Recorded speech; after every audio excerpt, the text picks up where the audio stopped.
Hello guys, welcome to my channel. और आज की इस वीडियो में मैं ब्लैक क्लोवर के लेटेस्ट चैप्टर नंबर 343 के बारे में डिस्कस करने वाला हूं। और इस बार का चैप्टर लगा कि थोड़ा नॉर्मल हो जाएगा, लेकिन एंड में आते आते एक बिग सरप्राइज मिल ही गया। ऑब्वियसली ये बात आप लोग को पता चल ही जाएगी, इसलिए अपना वीडियो शुरू करते हैं। So I am Himesh, you are watching super rises. Without any more discussion, let's roll the intro.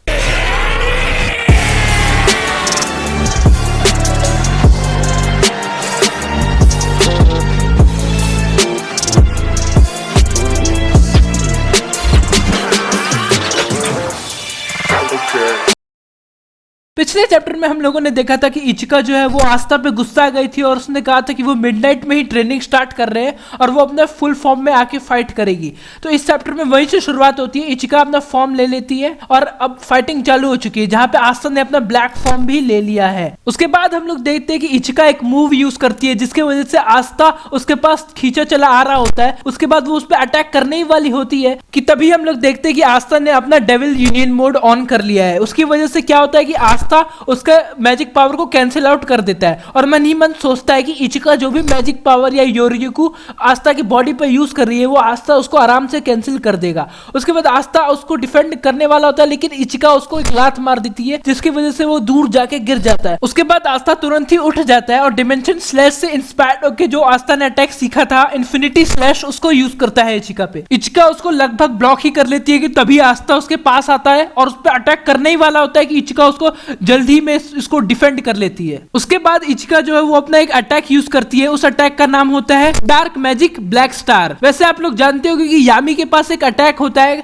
Dark magic black moon करके, जिसकी वजह से यामी जो है वो मैजिक न्यूलिफाई कर सकता अपने आसपास के एरिया का। सेम टू सेम ये भी लगभग वैसा ही है, ये थोड़ा सा अलग है क्योंकि इसको इचिका एक्सप्लेन करती है कि ये जो है वो ताइजुत्सु और केनजुत्सु के लिए बेस्ट है और ये ग्रेविटेशनल पुल को क्रिएट करता है जो उसके एनिमीज पे ओपनिंग को क्रिएट करते हैं। उसके बाद जो इचिका है वो आस्था को बोलती है कि आस्था उसको कभी भी पकड़ नहीं पाएगा, लेकिन आस्था आराम से डीमन डिस्ट्रॉयर निकालता है और उसके ब्लैक स्टार वाले मैजिक को पूरा न्यूलिफाई कर लेता है। उसके बाद हम लोग देखते हैं कि इचिका बोलती है कि मैजिक ही सिर्फ एलोन एनफ नहीं है, ये जो बैटल है वो स्ट्रेंथ की बैटल है और ये बैटल वही जीतेगा जो एक बढ़िया सा जेटन को पुल आउट कर पाएगा। उसके बाद हम लोग देखते हैं कि आस्था और इचिका एक दूसरे के आसपास आ रहे हैं धीरे धीरे और वो लोग जेटन यूज करने की कोशिश कर रहे हैं और आस्था को देख के लग रहा है कि वो भी सीख चुका है। उसके बाद हम लोग देखते हैं कि आस्था जैसे ही जेटन मूव को यूज करता है इचिका तुरंत डिफेंड करती है। उसके वजह से आस्था पूरा शॉक हो जाता है और इचिका अपना जेटन यूज करके आस्था को नीचे गिरा देती है। इससे देख के पता लगता है इचिका जो है वो आस्था के डेविल यूनियन फॉर्म को भी आराम से टक्कर दे पा रही है और साथ ही साथ में जीत भी पा रही है। सिंपली इसका मतलब ये है कि इचिका को स्ट्रेंथ को हम लोग को अंडर एस्टिमेट बिल्कुल भी नहीं करना चाहिए। इचिका आगे जाके बोलती है कि एकदम ऐसा कोई भी चांस नहीं है कि आस्था उसको जेटन क्लैश में कभी भी हरा सके।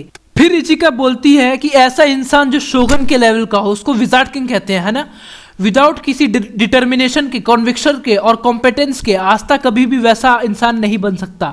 और आस्था फिर स्वैग में उठता है और बोलता है कि उसे इचिका की को फील करके उसको लगता है कि वो यामी को हेट करती है और आस्था को भी हेट करती है, लेकिन इन सब चीजों के अलावा भी आस्था उसके कुछ की में फील कर पाता है। और हम लोग यहाँ पे देखते हैं कि आस्था के सर से खून बह रहा है। अब आस्था और क्या फील कर रहा था इचिका के की में से, तो मेरे को लगता है कि इचिका को इस बात का गिल्ट भी है कि वो यामी क्लैन को नहीं बचा पाई और यामी को भी जाने से नहीं बचा पाई, क्योंकि ऑब्वियसली जब वो छोटी थी तो स्ट्रांग नहीं थी, तो उसको इस बात का शायद गिल्ट लगता होगा कि वो यामी को जाने से नहीं रोक पाई। और दूसरा चीज ये भी हो सकता है कि वो अभी भी अपने आप को वीक ही मानती हो किसी रीजन की वजह से। खैर, इसके बाद हम लोग देखते जैसे ही आस्था उससे पूछता है इचिका से कि वो इचिका के की में से और भी कुछ चीज फील कर पा रहा है, तो इचिका गुस्सा जाती है और बोलती है कि आस्था को ऐसा बिहेवियर नहीं करना चाहिए कि आस्था उसको जानता है। इसके बाद आगे जाके हम लोग देखते कि आस्था बोलता है कि उसको अपने जेटन स्टाइल के बारे में पता चल चुका है और वो अब चाहे तो एक परफेक्ट जेटन को लैंड कर सकता है, तो इसलिए वो अपने आप को मोटिवेट करता है और फाइनली इचिका से फिर जेटन लड़ाई करने के लिए जा ही रहा होता है कि बीच में रियो आकर रोक देता है।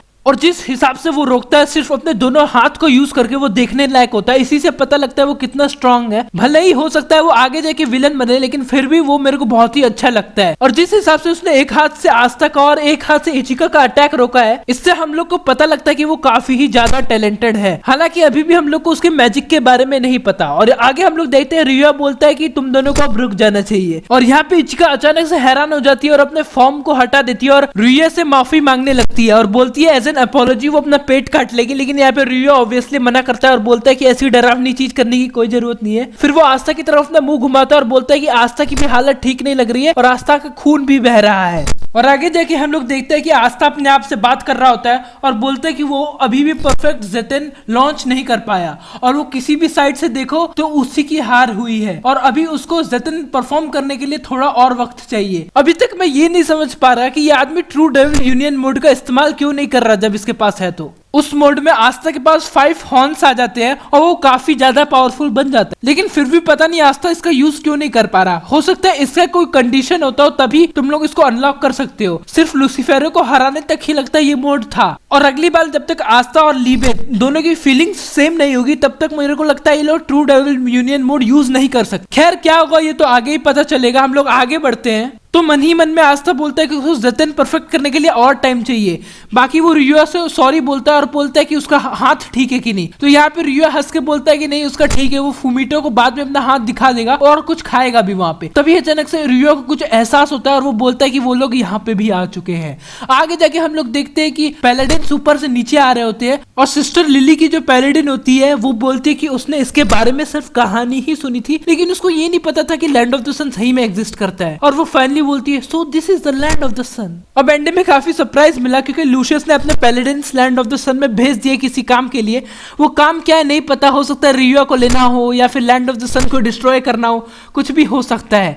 यहाँ पे हम लोग देखते हैं कि सिस्टर लिली के पीछे 2 लोग और खड़े हैं। ये मेन चीज है क्योंकि उनमें से एक फर्स्ट विलन है ब्लैक क्लोवर का जिसका नाम है हीथिस ग्राइस। अब ये बंदी का एक एक कड़ टूट गया था, हम लोग ने एनिमे और मांगा दोनों में देखा है। इसका कुछ भी बॉडी नहीं बचा था, लेकिन ये वापस कैसे आ गया। और उससे भी डरावनी ये बात है लूशियस को इसके बारे में कैसे पता। और ये जो हीथिस ग्राइस नाम का विलन है आप लोग को याद होगा ये हर टाइम वॉच देखा करता था, तो ये सीधे सीधे फोरशैडोइंग थी कि लास्ट विलन जो है वो टाइम से रिलेटेड ही होने वाला है। फर्स्ट विलन भी टाइम से रिलेटेड और लास्ट विलन भी टाइम से रिलेटेड। अब इसके बारे में लूशियस को कैसे पता चला हम लोग भी नहीं जानते, क्योंकि इसके बारे में तो लूशियस क्या जूलियस को भी नहीं पता होना चाहिए, क्योंकि इसको जूलियस ने कभी देखा भी नहीं था। ये तो जब अपीयर हुआ तभी मर गया था। लगता है लूशियस शुरुआत से ही कुछ बड़ा गेम प्लान कर रहा था। अब ये कैसे वापस आई ये तो हम लोग को बाद ही में पता चलेगा।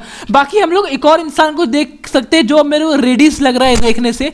हो सकता है कोई और भी हो, मेरे को कंफर्म नहीं है, लेकिन मैं इसको रेडिस इसलिए बोल सकता हूँ क्योंकि इसका मैजिक जो है वो सोल कॉर्प्स मैजिक है, यानी सोल मैजिक से ही रिलेटेड है। और प्लस अगर आप लोग इसके बाल और चेहरा देखोगे तो वो रेडिस की तरह ही लग रहा है। अब मेन बात ये है कि अगर ये पैलेडिन बन चुका है तो क्या क्लोवर किंगडम, डायमंड किंगडम और स्पेड किंगडम सेफ है भी कि नहीं। क्या लूशियस उन लोग को ऑलरेडी खत्म कर चुका है, क्योंकि आप लोग को पता होगा कि क्लोवर किंगडम में क्या चल रहा है अभी हम लोग को कुछ नहीं पता, क्योंकि कई दिन से उसके बारे में न्यूज नहीं आई है। हम लोग को कोई आइडिया नहीं कि कोई किंगडम सेफ है कि नहीं। हो सकता है क्लोवर किंगडम कब का डिस्ट्रॉय हो चुका हो और स्टोरी हम लोग को अब पता लगे कि क्या हो रहा है क्या नहीं हो रहा है, क्योंकि कई दिन से ऑब्वियसली न्यूज नहीं आई है। और ये भी हो सकता है कि मैं ओवर थिंक कर रहा हूँ और इन लोग ने बस रेडिस को किडनैप करके पैलेडिन में कन्वर्ट कर दिया हो, या फिर ये रेडिस नहीं कोई और हो। आगे के चैप्टर में हम लोग को आराम से पता लग जाएगा। बिग सरप्राइज हम लोग को तबाता के तरफ से मिला है, तो ऑब्वियसली हम लोग को नेक्स्ट चैप्टर का वेट करना चाहिए। तो आप लोग को ये चैप्टर कैसा लगा आप लोग मेरे को कॉमेंट सेक्शन में बता सकते हैं। अगर ये वीडियो अच्छी लगी तो इसको लाइक करना, मेरे चैनल को सब्सक्राइब करना और फीडबैक जरूर से जरूर देना।